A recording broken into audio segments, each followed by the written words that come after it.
በአውሮፓ ውስጥ የሚገኝ በ1991 ዓ.ም በአልፕስ ተራሮች ላይ አስገራሚ ነገር ተገኘ። ሁለት ሰዎች በአንድ ላይ በሚጓዙበት ሰዓት በጣም የሚያስደነግጥ ነገር ተመለከቱ። በበረዶ ውስጥ የተቀመጠ የሰው አካል ነበር።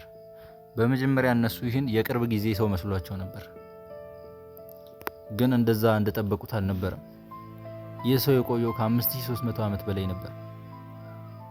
ይህ ሰው አካሉ ምንም አልሆነም ነበር። በመገረምም እንዲህ ብለው ጠሩት፣ ኦቲዝ አይስማን ብለው ጠሩት። የስሙም ትርጓሜ ኦቲዝ ማለት ያ ተራራማው ቦታ ኦቲዝ ተብሎ ስለሚታወቅ፣ ሰውየው ደግሞ ከበረዶ ስለተገኘ የበረዶ ሰው ብለው ጠሩት። የሚያስገርመው ይህ ሰው ልብሱም መሳሪያውም ምንም ሳይሆን ነበር የተገኘው። ደግሞ ሬሳው በጥሩ ሁኔታ ላይ ነበር። አካሉ አልበሰበሰም፣ አጽምም አልወጣውም ነበር። ሰውነቱ ላይ የቀድሞ መድኃኒቶች ምልክቶች ነበሩ።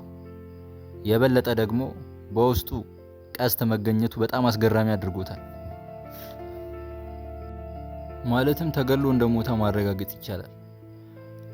ሌላው ደግሞ የሚያስገርመው ከ5000 ዓመት በፊት የነበሩ ሰዎች ሕይወት በግልጽ እንዴት ይበላ እንደነበር፣ ምን ይለብስ እንደነበር ማወቅ ተችሏል።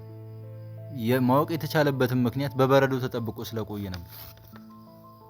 እንደዚህ አይነት እውነተኛ ታሪኮች ለማመን እንኳን ከባድ ናቸው።